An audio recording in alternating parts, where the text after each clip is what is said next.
Bienvenidos a La Píldora Roja, un espacio donde interpretamos el entorno político, económico y empresarial del Ecuador. Yo soy Gustavo Isurieta y hoy conversaremos sobre inversión extranjera directa. Para ello, nos acompañan en el panel dos invitados de lujo.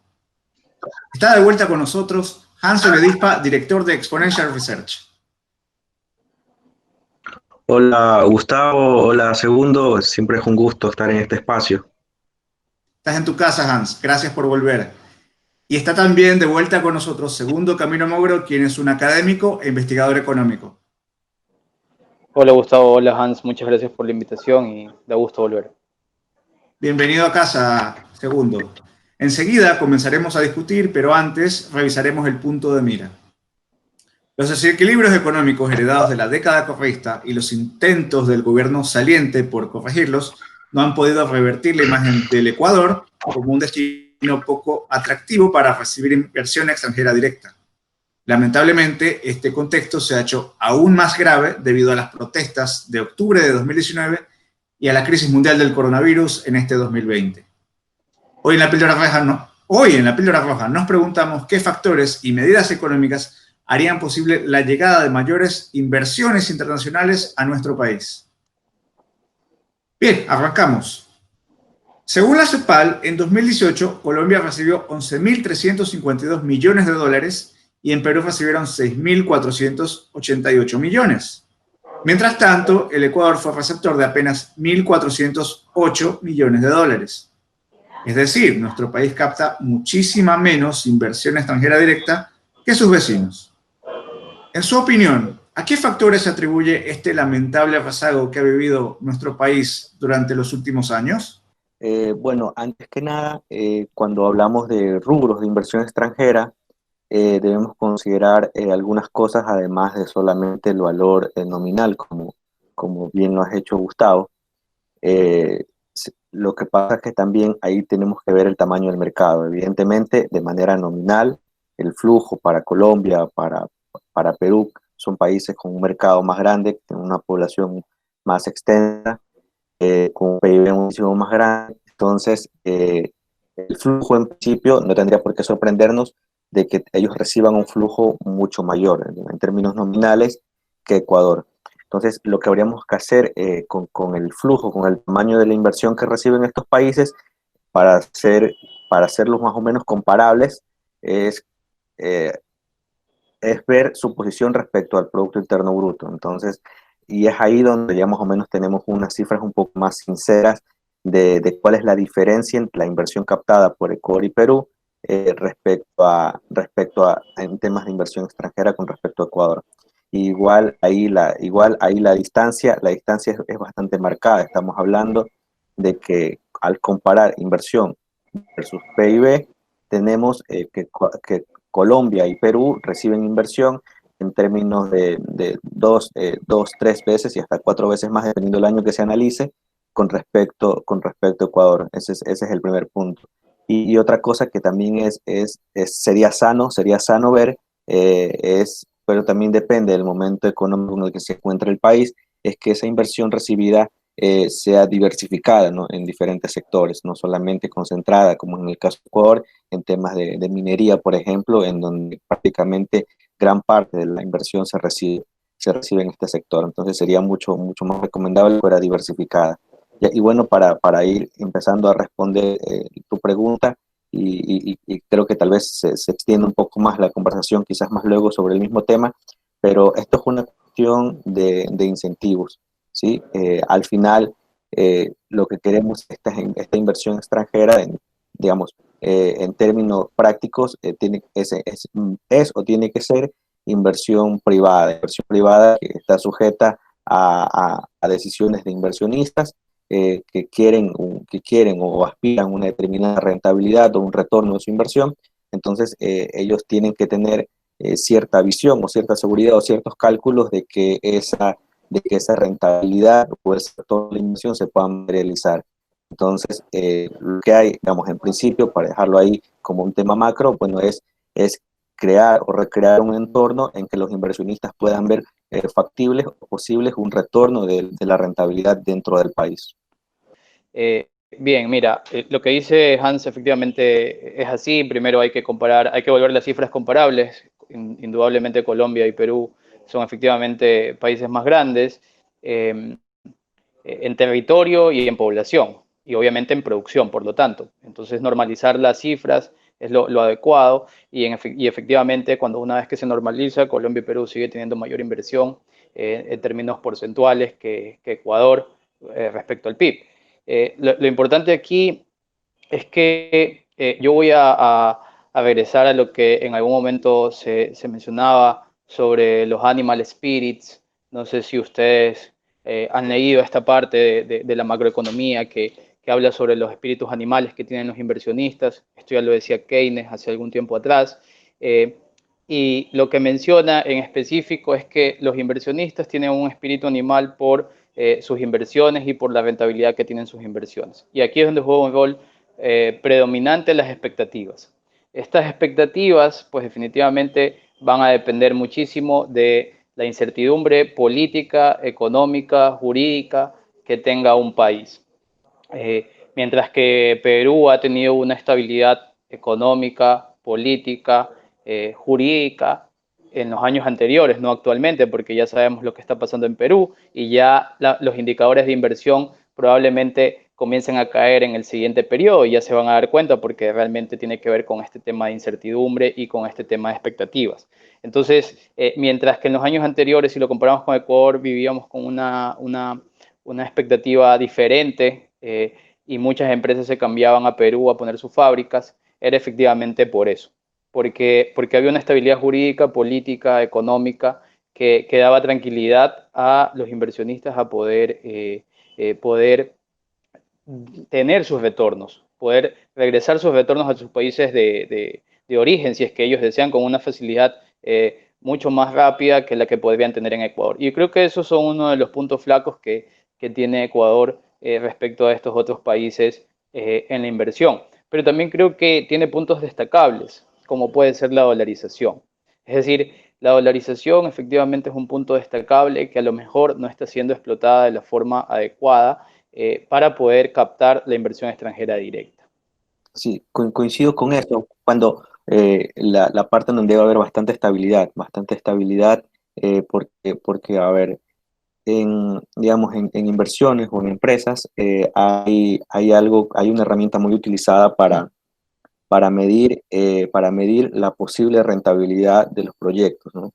Entonces, esta herramienta bastante utilizada es en temas de finanzas, tiene que ver con los flujos proyectados, ¿sí? Entonces, evidentemente, ningún empresario tiene, digamos, una bola de cristal en donde puede prever todas las cosas que van a pasar durante los próximos 3, 5, 10 años, dependiendo del tipo de proyecto, en el flujo en el flujo de ingresos y gastos que va a haber en su negocio en los próximos años. Entonces, para hacer más fácil este ejercicio o para prever, intentar prever lo que va a pasar en un determinado territorio, en una economía en los próximos años, se necesita mucho, como dice Segundo, mucha estabilidad de manera integral, jurídica, de manera estabilidad política y lo último que mencionó, estabilidad monetaria. El dólar ayuda bastante. Si no tuviéramos el dólar, los inversionistas tendrían que lidiar, aparte con todas las demás variables, tendrían que lidiar con cosas como tipos de cambio, devaluaciones. Entonces, eso añadiría otro factor de riesgo y otras quizás incentivos negativos en cuanto a tomar la decisión de invertir en un determinado territorio. Ahí también yo añadiría también que es deseable un escenario de mayor estabilidad también tributaria, ¿sí? Si hubieran mucho menos cambios, ya no diríamos reducciones de impuestos, pero al menos que no existan mayores cambios en un horizonte de los próximos 5 o 10 años, si hubiera la certeza de que no van a haber cambios tributarios, haría mucho más fáciles las decisiones de inversión. Recordemos que en los últimos 15 años, tal vez con menos intensidad en los últimos 2 o 3, pero hasta antes de eso hubieron bastantes cambios normativos en cuanto en cuanto a los impuestos, y constantemente tenemos un SRI emitiendo resoluciones sobre determinados cambios normativos que, si bien es cierto, pudieran ser pequeños en algunos casos, digamos, van en contrasentido de los que necesitamos para un ambiente de inversiones, que es la estabilidad en muchos sentidos. Esa es una queja muy recurrente entre diferentes sectores empresariales, entre diferentes gremios, grupos. Hablan de que Ecuador necesita una suerte de pausa normativa para, digamos, generar un poco de confianza, un poco de oxígeno. ¿Qué piensan ustedes? Bueno, mira, yo, a ver, comparto lo que dice Hans, pero estoy un poco en desacuerdo en lo que se menciona sobre las reformas que podrían darse.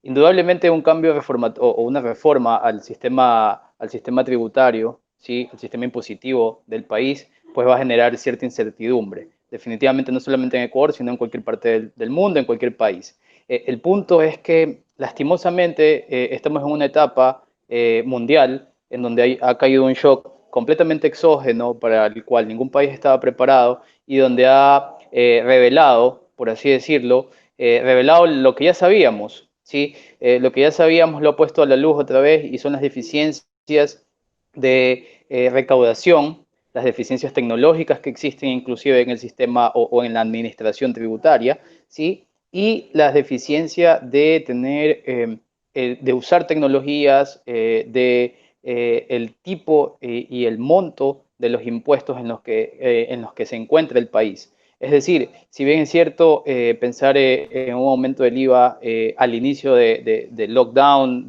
producto del COVID-19, era un poco acelerado y un poco erróneo también.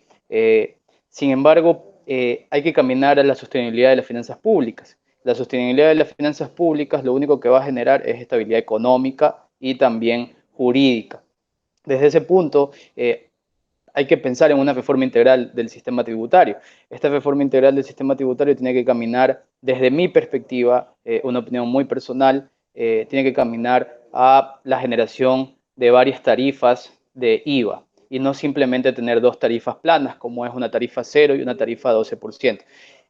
Si bien es cierto, algunos economistas, algunos analistas podrán decir, bueno, el IVA, el ICE, el IVA se le suma el ICE, se le suma otro tipo de impuestos y eso sería la tarifa escalonada que podría existir dentro del país.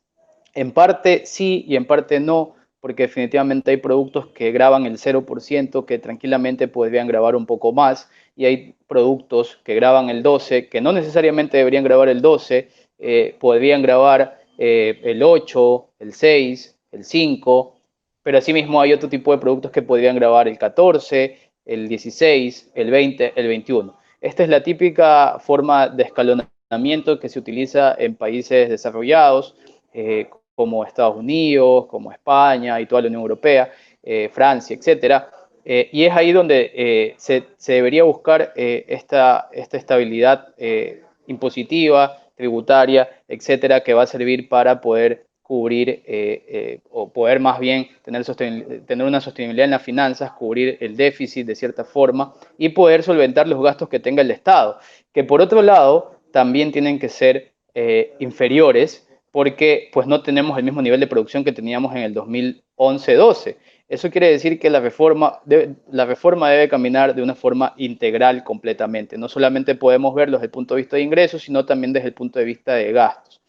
Definitivamente, y solo para cerrar, definitivamente esto ayudaría a las expectativas de los inversionistas, porque verían al Ecuador como un país que está comenzando a caminar para tener sus finanzas públicas sostenidas, estables, sin déficits gigantes que puedan causar problemas económicos en el mediano y largo plazo.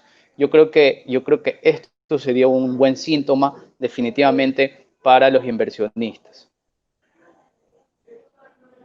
Tener las ¿Cómo lo ves tú? finanzas públicas, tener las finanzas públicas, digamos, estabilizadas o equilibradas. Esto es cuando el presupuesto general del Estado, el presupuesto del gobierno, tiene ingresos y gastos al menos a un mismo nivel, ¿no? A eso nos referimos con finanzas públicas equilibradas. Ya, es importante, por supuesto que es importante. Luego también hay, digamos, hay varias formas para equilibrarlo, ¿no?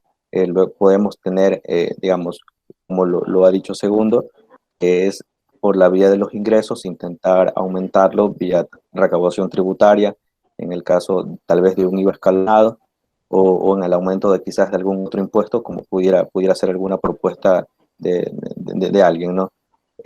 O luego también podemos hacer por el otro lado, si ya tenemos muchos gastos por encima de los ingresos, podemos también ver qué se puede recortar en el lado de gastos para tratar de equilibrarlo, ¿sí? Entonces, o luego se puede plantear, hagamos una mezcla de ambas.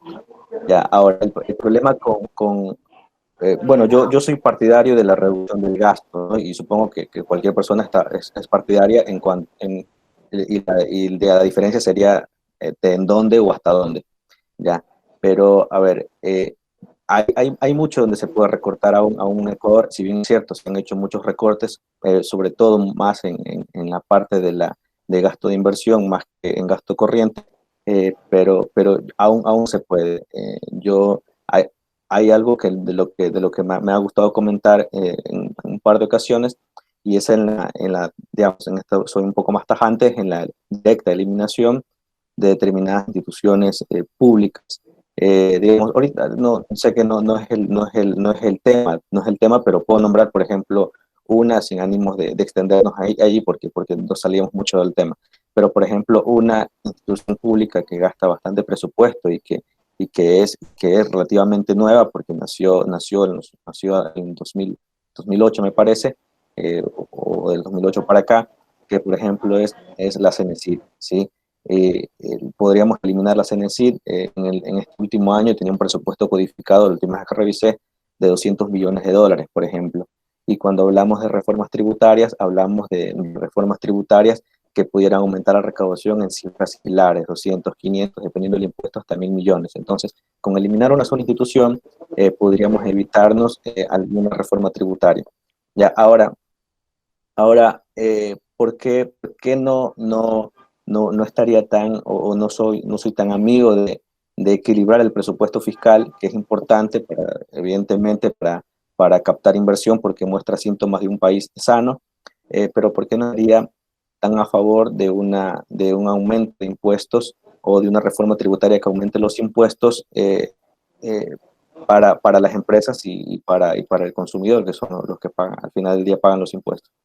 Tenemos por un lado que el gobierno como tal no produce, ¿sí? Por definición, los gobiernos no producen.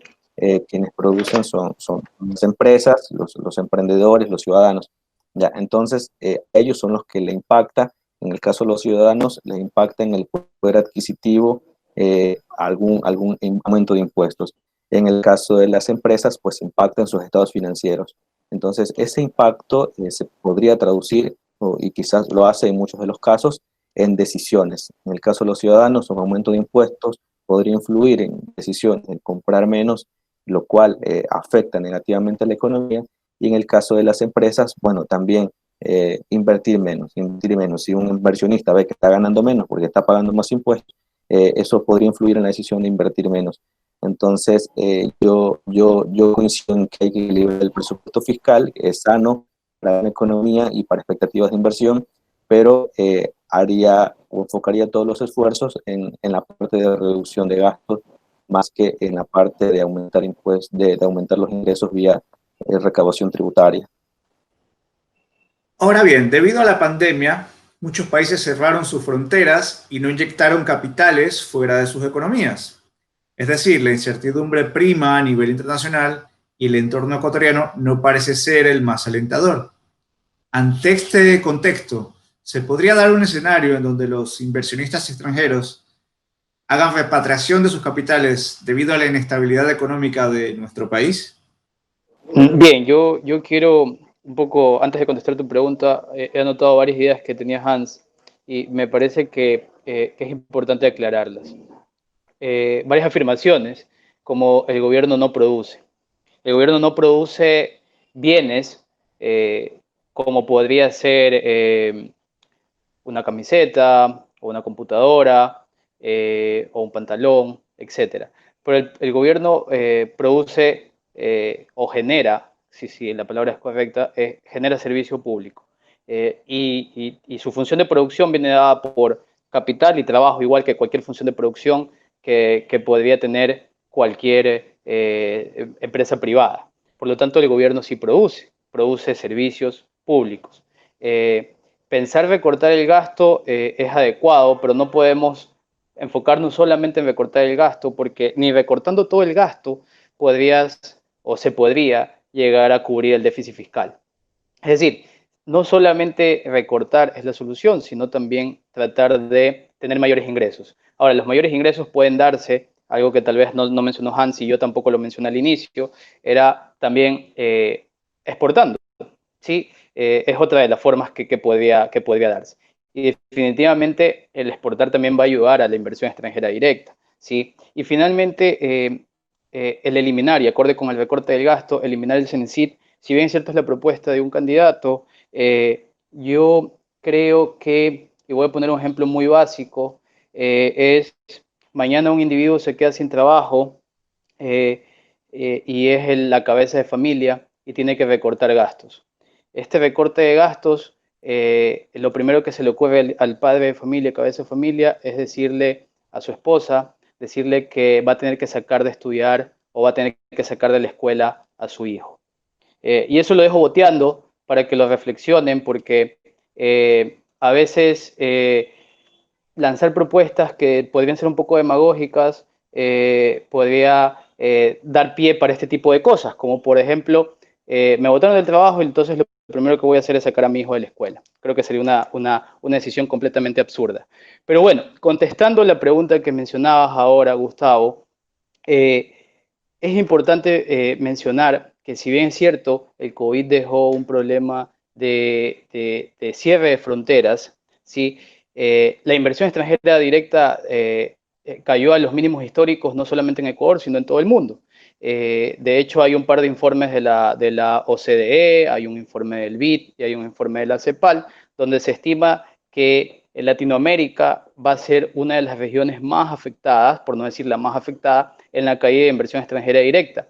Particularmente porque los sectores más afectados han sido aquellos sectores que tuvieron que cerrar sus operaciones y que comerciaron de forma inferior versus aquellos sectores que en nuestro país le llamamos sectores, o como le denominó el actual presidente, los sectores digamos, los sectores esenciales, de actividades económicas esenciales, como fue mencionado en el decreto del 16 de marzo del 2020, ¿verdad?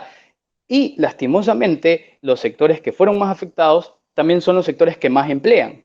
Entonces hay un doble shock, es decir, hay un shock de aquellos sectores que reciben más inversión extranjera en el país, como es el sector de petróleo y también el sector de agricultura, ¿sí? Al mismo tiempo son los sectores que tienen una gran capacidad de generar empleo, pero al mismo tiempo son aquellos sectores que comenzaron o cerraron sus actividades en su gran mayoría y tuvieron entonces que, bueno, menos el sector agrícola por si acaso, pero el resto sí, tuvieron que cerrar sus actividades y comenzaron a despedir individuos. Entonces, el cierre, el lockdown, que no es, el problema no es el COVID, como yo siempre lo digo y se lo digo inclusive, lo he dicho varias veces en reuniones. El problema no es el COVID, porque el COVID puede ser como cualquier otra enfermedad, como el cáncer, como cualquier otra enfermedad que puede existir, diabetes, etcétera, etcétera. Eso, si bien es cierto, causa un daño en el sistema público hospitalario, pero en principio no debería causar un daño económico, como sí lo ha hecho el COVID, o un daño económico bastante profundo. El problema del COVID es las medidas que se utilizaron para evitar la propagación del virus, que efectivamente es el confinamiento. Y bueno, ahí podríamos pasar discutiendo toda la conversación, pero era necesario. Era necesario hacer el confinamiento para evitar la propagación rápida y veloz que tuvo el virus. Sin embargo, esto particularmente en Ecuador, yo lo he investigado y hay un desfase, o digamos, más que desfase, hay un decrecimiento de la inversión extranjera directa en Ecuador, ya calculado con lo que ha llegado a Ecuador de alrededor del 80-85% de decrecimiento. producto solo del lockdown, de la política de confinamiento del 16 de marzo del 2020. Y lo que es más grave es que este crecimiento de la inversión extranjera directa, producto del lockdown, permanece en el tiempo. Es decir, que uno esperaría que las primeras semanas efectivamente el shock sea bastante fuerte, del 85-90%, pero a medida que las ciudades comenzaban a reaperturarse de forma paulatina, como Guayaquil primero, comparando Guayaquil y Quito, como Guayaquil primero y luego Quito, se esperaría que la inversión extranjera directa comience a recuperarse, al menos de una forma más acelerada, producto de la reapertura de actividades económicas. Sin embargo, esto no es así. También lo calculamos y encontramos que efectivamente las políticas de reapertura no sirvieron para aumentar o para que regrese la inversión extranjera directa. Y nuestra hipótesis es bastante sencilla. En un panorama de completa incertidumbre mundial, ¿sí? Y no solamente mundial, sino local, producto de las elecciones del próximo año, las decisiones de inversión se van a posponer, ¿sí? Estas decisiones de inversión se posponen hasta lo que suceda primero con el virus, ¿sí? Con la vacuna, y segundo con lo que suceda en febrero del próximo año.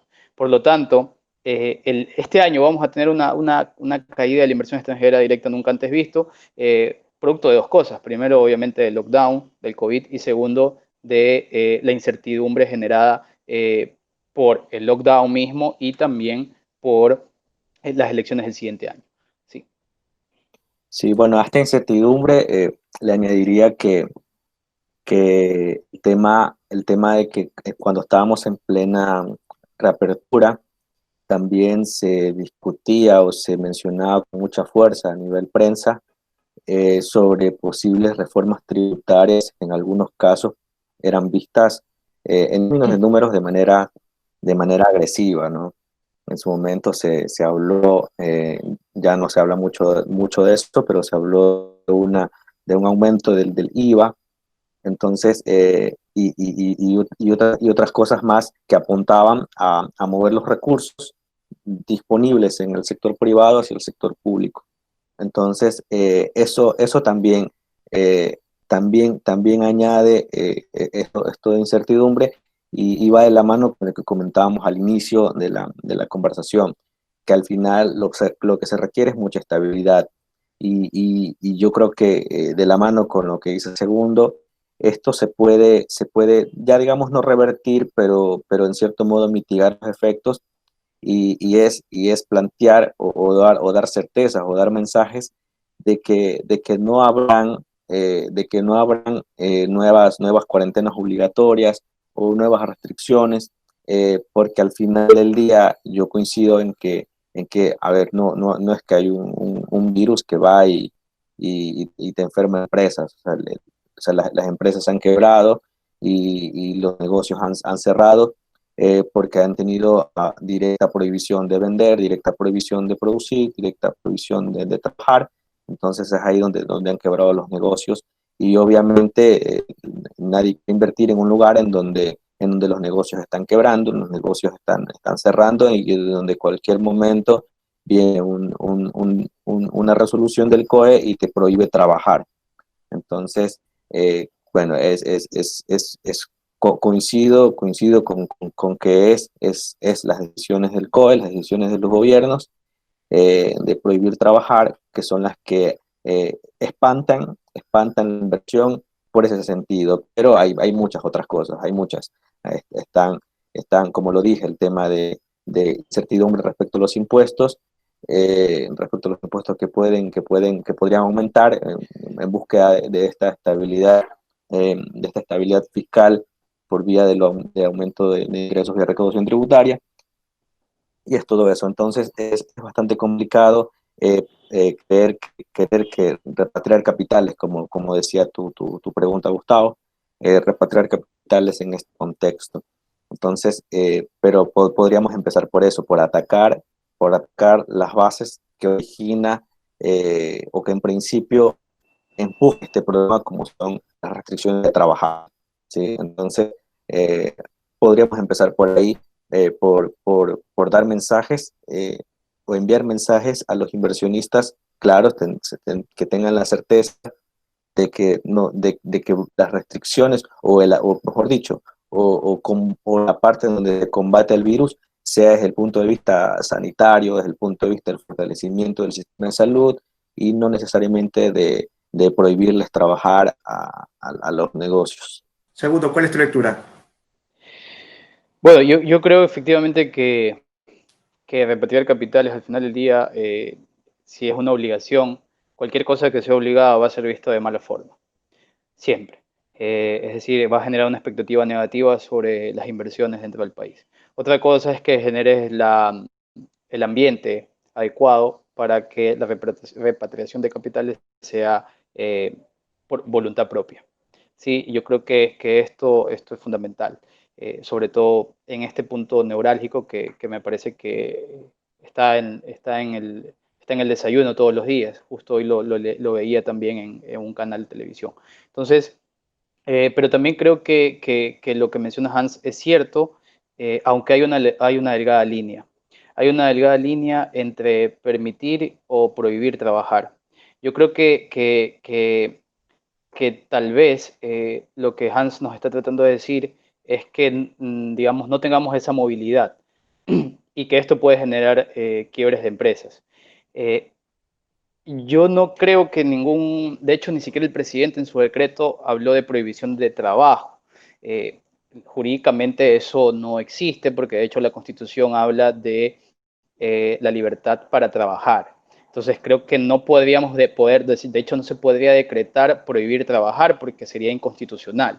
Me parece que el distanciamiento social y obligatorio sí podría generar ciertos problemas. El punto también es que creo que tenemos una sociedad con altos niveles de informalidad que se han afianzado en los últimos 3 años, con altos niveles de pobreza, con altos niveles de delincuencia, que hace que estas medidas de distanciamiento social, permitiendo al mismo tiempo la libre actividad económica, genere problemas en la propagación del virus.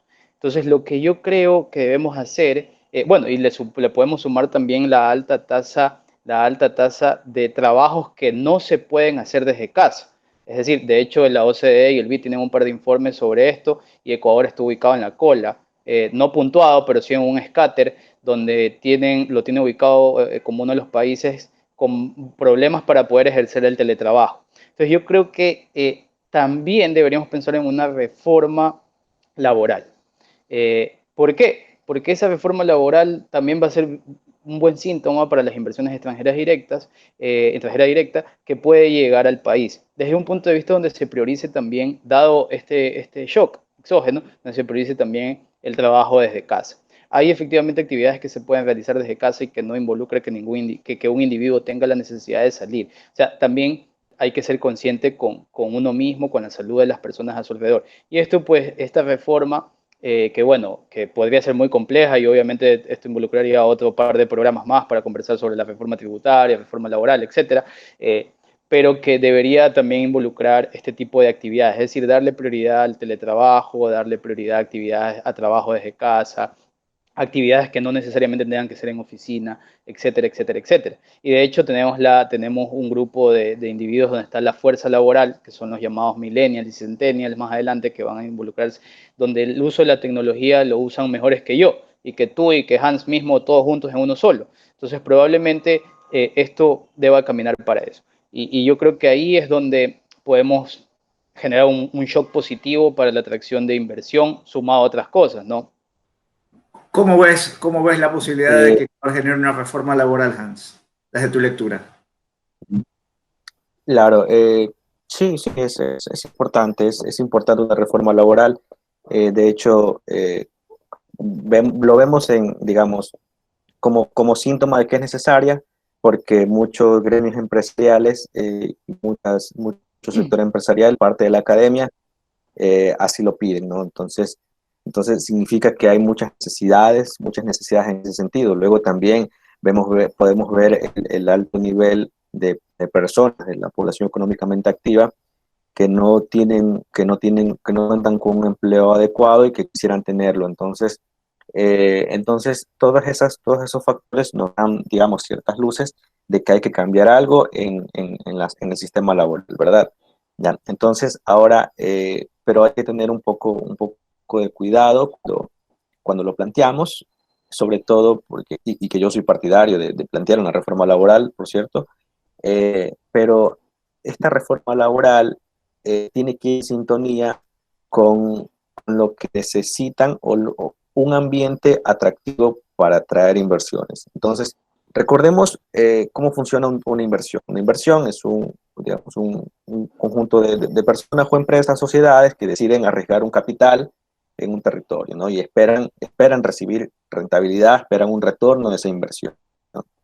Entonces, mientras más altos tengan determinados costos, eh, es- van a tener menos probabilidades o menos cifras de utilidad, de ganancia, menos cifras de rentabilidad, ¿ok?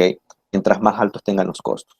Entonces, una reforma laboral, si bien es cierto, no tiene ni por qué ser ni a favorísimo de uno o del otro en términos de empleado-empleador, porque no son antagonistas, eh, pero debe cuidar de que digamos, en el desarrollo de esta reforma laboral o en el planteamiento de las propuestas, eh, deberíamos cuidar de que esto no signifique un incremento de costos, o al menos no excesivos, para el empleador, porque eso va a fluir y ahí nos estaríamos equivocando con una reforma que en lugar de aumentar o de aumentar las posibilidades de inversión, las podrían disminuir si al contrario de esta reforma, en lugar de facilitar las cosas, las complicaría desde el punto de vista de costos o desde el punto de vista administrativo o desde el punto de vista de riesgos para el empleador.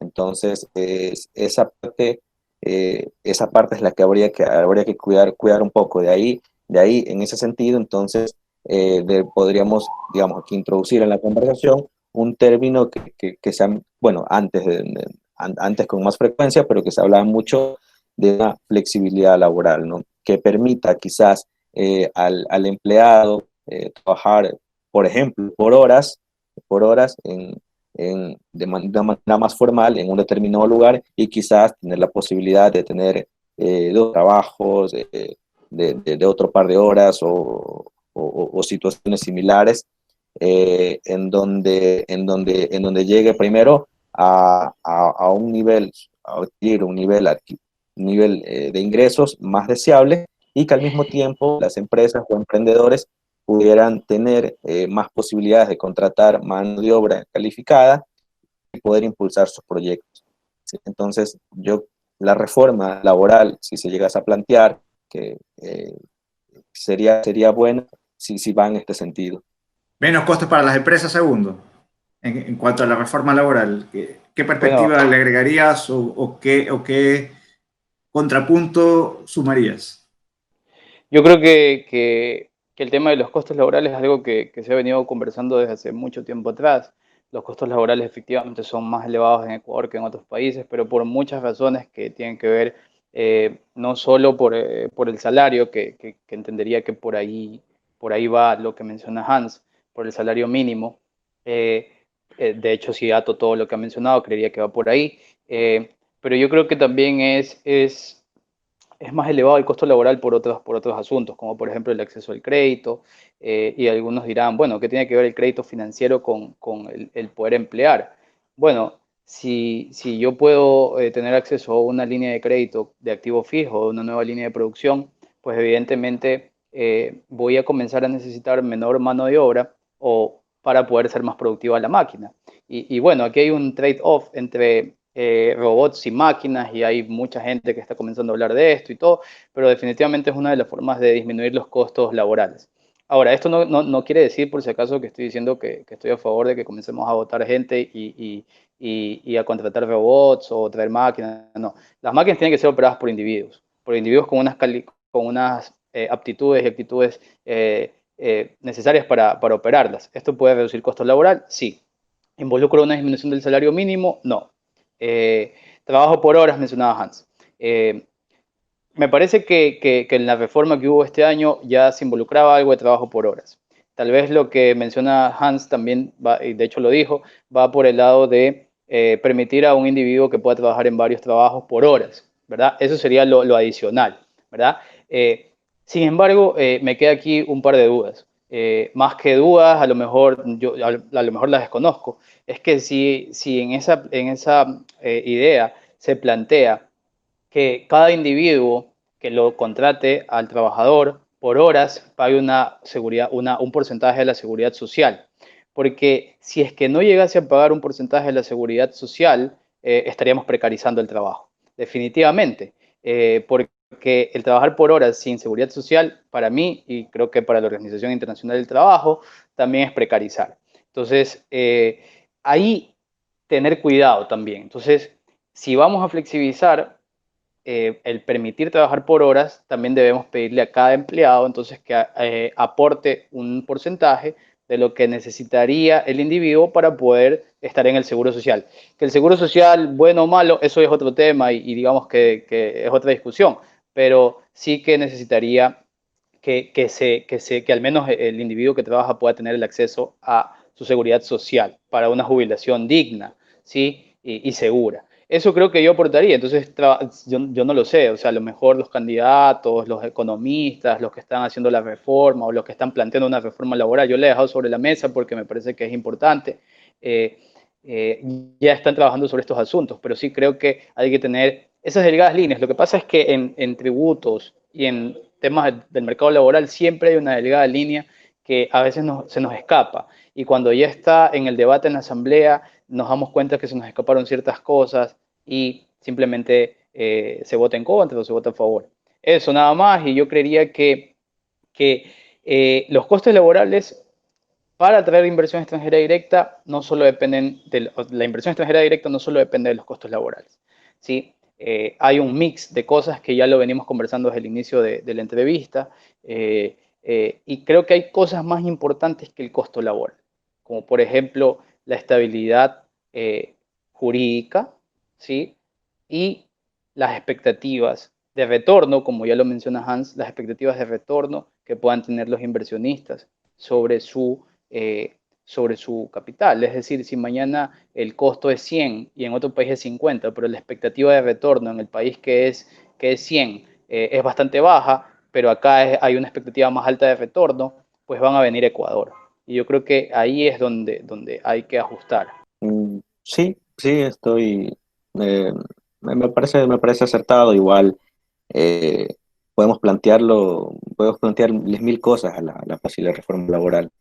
Y pero al final llegamos a lo mismo. O sea, es, ok, agreguemos esto, agreguemos lo de acá, tal vez suena bien para el que trabaja, luego es otro debate si ayuda o no a crear incentivos para contratar, pero al final, hablando estrictamente desde el punto de vista de la inversión, eh, se necesita que una reforma no complique las cosas, ¿sí? Administrativamente y contablemente, al final que no complique, ¿sí? Eh, los, para un inversionista es sencillo. O sea, hay diferentes países y yo puedo colocar mi inversión en otro país, ¿sí? Y bueno, hay muchos factores, evidentemente, y aunque el costo laboral es solo uno de tantos, igual hay que minimizar cualquier cosa que pueda afectar negativamente a estas decisiones de inversión, ¿sí? Entonces sí, podemos plantear lo que, no- lo que queramos en una reforma laboral. Y pero al final evaluemos si cada una de las cosas que estamos colocando en la reforma laboral, que pudiera ser deseable para cualquier trabajador, digamos, pudiera no ser buena a largo plazo para contratar. Puede ser que una reforma laboral suene muy bonita, porque tiene muchas cosas y muchos beneficios laborales, pero resulta que el empresario, los inversionistas, no les resulta o les resulta muy costoso, y al final no crean trabajo, y al final solo tenemos una reforma laboral, pero muchos desempleados. Entonces, tenemos que pensar en eso también en la reforma laboral, que al final el objetivo es que la gente consiga un trabajo, y eso digamos, tiene que ser lo más sencillo posible de aplicar y de costear para el inversionista. Perfecto. Actualmente, el Ecuador está tratando de reincorporarse al contexto internacional. A pesar de que estas son excelentes noticias, todavía estamos muy lejos de los países con los que competimos en la región, como ya mencionados, Colombia y Perú. Entonces, desde su perspectiva, ¿qué mecanismos hacen falta para hacer atractiva la llegada de inversiones extranjeras a nuestro país? Y segundo, mencionaste un mix, hablamos de institucionalidad, hablamos de reforma laboral. ¿Qué más? Bueno, ya se ha dicho casi todo, ¿no? Se ha dicho una reforma laboral, una reforma económica, tributaria, una normativa de incentivos, eh, el uso de tecnología, facilidad de creación de negocios, eh, disminución de tramitología, esencial. eh, pero yo también creo que además a las inversiones hay que tratar de darles incentivos de impuestos. Es decir, no solamente la reforma tiene que caminar para poner impuestos o para aumentar o para crear una tarifa escalonada de, de, del IVA, como lo planteábamos al inicio y como Hans mencionaba algo. Yo creo que también hay que darle espacio a esa reforma de la capacidad para que las nuevas empresas, ¿sí? Puedan tener una brecha o puedan tener un margen de años para poder construir capital, ¿sí? De hecho, me parece que eso ya existe en la ley. En la ley. Sin embargo, me parece que es muy poco tiempo, ¿sí?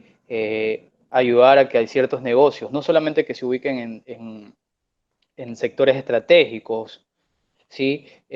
Sino que adicionalmente sea para todas las pequeñas empresas, microempresas nacientes, que tengan un periodo de tiempo donde puedan construir su capital, porque ¿qué es lo que le conviene al país? Al país le conviene evidentemente recibir inversión extranjera directa, pero también le conviene que esas microempresas en algún momento se vuelvan pequeñas y en algún momento se vuelvan medianas y esperemos muchísimo o poco para que se vuelvan grandes, porque lo importante aquí es la generación de empleo. Entonces, eh, crear instrumentos y mecanismos para que, evitar que las empresas pequeñas y microempresas quiebren, ¿sí? Y la quiebra se puede dar por muchos factores, ¿no? Uno de los factores, efectivamente, es por no darle ese gap o ese margen que podrían tener en años para pagar impuestos a la renta. Adicionalmente, por la facilidad del acceso al crédito, ¿sí? Una empresa extranjera que va a invertir en el país, lo primero que va a ver es cuál es la facilidad que yo voy a tener para poder tener un préstamo bancario también. Eh, Porque el dinero no solamente puede salir del headquarter, ¿verdad? Tiene que venir también de la empresa, de la misma empresa, del mismo entorno, ¿sí? Porque si no, cada vez va a ser inversión extranjera directa nueva y el dinero que ha puesto en el país no está circulando. Entonces, la facilidad para acceder a los créditos, tasas de interés. Bueno, hoy escuchaba que alguien hablaba de bajar las tasas de interés al 5%. Para mí eso es casi imposible. Yo sí hablo de bajar tasas de interés. No al 5 porque me parecería que puede ser bastante crítico, sobre todo para el negocio de la banca, pero creo que sí es necesario bajar las tasas de interés, sobre todo las microcréditos, sobre todo las microcréditos. Y finalmente, el crédito, como les digo, el gap que les digo sobre periodicidad para poder sobrevivir. Eh, y yo también creo que el Estado debe tecnificarse. Es decir, hay instituciones, no puedo mencionar, pero hay instituciones públicas que tú vas y tienen una cola que da la vuelta a tres manzanas. Eso ya no puede pasar en el siglo XXI. Los trámites tienen que ser en línea. Tenemos que darle la facilidad a que una persona pueda constituir una compañía desde su casa, ¿sí? De hecho, la institución en la que yo laboro lo hace, pero hay otras instituciones que todavía están caminando muy lento. Y esto tiene que ser propuesto directamente por el Ejecutivo. Cualquiera que sea el presidente en febrero que verlo, identificarlo y atacar el problema. Porque hoy es el COVID, mañana puede ser cualquier cosa, ¿sí? Por ejemplo, la paralización de actividades del año pasado en octubre, que lo mencionaba Gustavo al inicio. Eso también evitó la caída, digamos, contrajo la creación de empresas. Y yo quiero ver la creación de empresas en este momento como la llegada de inversión. extranjera o inversión local. ¿Por qué local? Porque a veces la pregunta, a veces nos podemos cuestionar por qué una empresa nueva con capital ecuatoriano debe ser considerada como inversión, porque era un capital que no estaba productivo, un capital que no estaba productivo, que pasó al momento de formalizarse, ¿sí?, a ser productivo. Productivo desde todo punto de vista, porque va a producir algo, porque va a pagar impuestos, ¿sí?, porque va a generar empleo, ¿sí? Entonces, yo creo que ese engranaje es donde tiene que caminar la atracción de inversión extranjera directa. Sí, Hans, eh, al final del día es en resumen la mayoría de las cosas que hemos conversado. O sea, el inversionista requiere básicamente dos cosas. Requiere saber, eh, no digamos ya la estabilidad, pero digamos, requiere tener una idea clara de lo que va a pasar en los próximos años en el lugar en donde va a poner la inversión.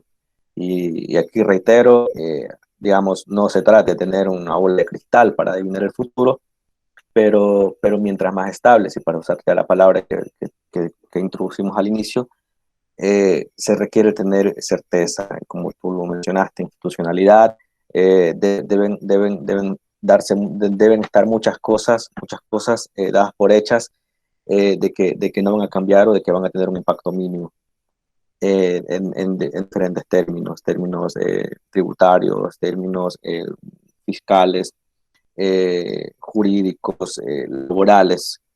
Todas estas cosas tienen que ser estables para que los inversionistas puedan tener una visión clara de lo que va a pasar con el negocio, con su negocio, con el mercado en el que se están metiendo, en el país en el que se están metiendo y lo que le puede pasar a su empresa en los próximos, serían los primeros 10 años de negocio en ese país, en ese territorio.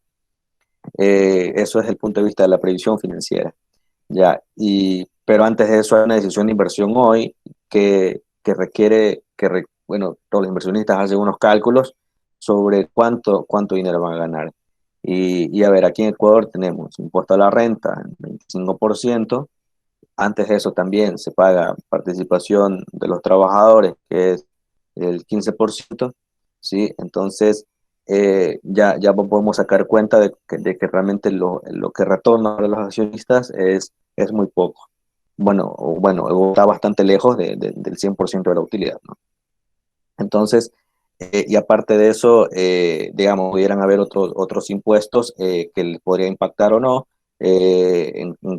a los inversionistas en cuanto a su consumo o en cuanto al cobrar sus dividendos, que son como el impuesto a la salida de divisas, que son el IVA, el ICE, etcétera, ¿no? Todo de algún modo u otro tiene algún impacto en lo que al final ellos reciben al final del día por la inversión que ellos están colocando en el país.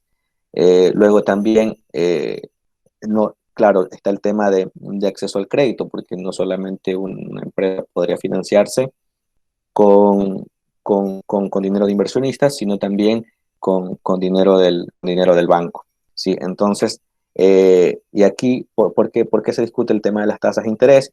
Porque la tasa de interés, digamos, es el costo, de cierto modo, del alquiler de ese dinero, ¿sí? Entonces, habría un problema si la tasa de interés, por ejemplo, por decir un número cualquiera, la tasa de interés es el 15% y la rentabilidad sobre la inversión es del 14%, significa que estoy destruyendo valor en la empresa.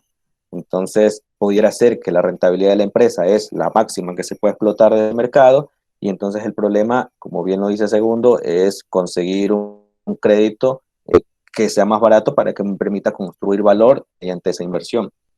Ahora, eh, podrían haber varias formas para poder bajar esas tasas de interés.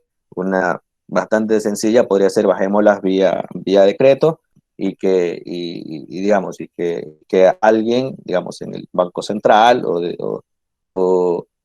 de alguna otra institución del gobierno o el Ejecutivo, etcétera, pueda decir, bueno, este es el mecanismo en el cual vamos a bajar las tasas de interés porque es bueno que tengan, y estoy de acuerdo, porque es bueno que tener acceso más barato. Ya, pero como bien lo dijo Segundo, si la cifra es, bueno, evidentemente sería arbitraria, si esta cifra arbitraria es muy baja, atenta contra el negocio de la banca que tiene los depósitos de todo, bueno, de la sociedad ecuatoriana bancarizada, y sería fatal que los bancos les empiece a ir mal, ¿sí? Ya vimos que ya pasó algo acá, cuando los bancos les fue mal, el drama fue bastante extenso. Ya, entonces, ¿cómo bajamos las tasas de interés? Bueno, insisto, pueden haber un millón de mecanismos para hacerlo. Uno de esos podría ser, aprovechando que tenemos dolarización, bueno, que venga banca extranjera. Y bueno, y ahí planteamos un millón de problemas más. Bueno, ¿cómo lo conseguimos que vengan? ¿No? Incentivos, institucionalidad, etcétera. Pero con mayor competencia de banca extranjera, sería mucho más fácil que los bancos mismos impongan tasas mucho más bajas, para poder competir ante la banca extranjera, o para poder conseguir clientes, para poder captar depósitos, etcétera, ¿no? Entonces, podría ser una vía un poco más sana, por decirlo así, que plantearlo vía decreto, que pudiera ser la idea de alguien en el central o en el gobierno. Entonces, por ahí sería una alternativa para ayudar, de ese modo, contribuir con la captación de inversión extranjera. Precisamente eso que tú mencionas, Hans, recuerdo el plan de gobierno de un candidato que de momento está puntero en las encuestas, habla de internacionalización del sistema financiero, y habla de atraer competencia, habla de atraer banca extranjera, aprovechando justamente las bondades de la dolarización. Y también me quedo con algo que mencionaba Segundo, que decía hace un ratito, las colas enormes que hay alrededor de instituciones públicas. A ver, yo estoy en el norte de Guayaquil, muy cerca de importantes instituciones de gobierno. Y la verdad es que sí son notorias en horario laborable las colas, por ejemplo, afuera de la agencia tributaria. Es tremendo, porque estamos en el siglo XXI y muchas de esas gestiones o de esos trámites podrían hacerse de manera digital. Entonces, creo que hacia allá tenemos que caminar, y Ecuador tiene mucho por hacer al respecto. ¿Cuál es tu lectura, Segundo? Bien, poco finalizando la idea que mencionaba Hans, efectivamente la atracción de la entrada de banca extranjera en el país es fundamental para disminuir las tasas de interés. Estamos de acuerdo en eso, y hay que generar los espacios para que efectivamente se pueda dar ese asunto. Ahora, yo quiero terminar la idea de este tema de los mecanismos que podrían generarse para atraer inversión extranjera, haciendo una advertencia sobre todo. Primero, el producto del COVID, que no es del COVID como tal, sino del lockdown o del confinamiento, hay una generación perdida de empresas. ¿Sí? Hay una generación perdida de empresas porque evidentemente muchas empresas dejaron, por expectativas, evidentemente, dejaron de crearse. Esta generación perdida de empresas pues genera una generación, valga la redundancia, genera una generación de empleos perdidos, que sumados a los empleos destruidos por las empresas establecidas ya, va a generar una brecha bastante amplia, tanto en empleo como en dinámica empresarial. Y esto pues tiene que ser corregido con incentivos que involucren inversión extranjera directa, pero también inversión local, ¿sí? ¿Cómo generar incentivos? Confianza sobre todo, ¿sí? Acceso al crédito, y pues bueno, yo creería que generar mecanismos tecnológicos para facilidad de generación de nuevas empresas. Yo creo que ahí está la clave, a breves rasgos, de todo lo que se podía hablar, no solamente en una hora, sino en muchísimas horas con un café o con alguna otra bebida. Y generando pues una sesión de ideas bastante interesante que pueda aportar soluciones, que es para lo que estamos aquí en este espacio. Por todo lo expuesto, podemos concluir que sigue pendiente que el gobierno nacional reduzca todavía más el gasto público y genere mecanismos que permitan restaurar la competitividad del sector privado. Es imprescindible inspirar una mayor seguridad jurídica al inversionista internacional y en ese sentido se destacan las iniciativas de firmar acuerdos con Estados Unidos y también de ingresar a la Alianza del Pacífico. No obstante, atraer capitales es una tarea que va a requerir de un enorme esfuerzo y tiempo para que Ecuador pueda revertir su rezago histórico en esta materia. Amigos, ha sido un verdadero placer contar con ustedes esta tarde, en este panel, en esta discusión. Les agradezco por venir. Nos vemos en una próxima ocasión y les mando un fuerte abrazo.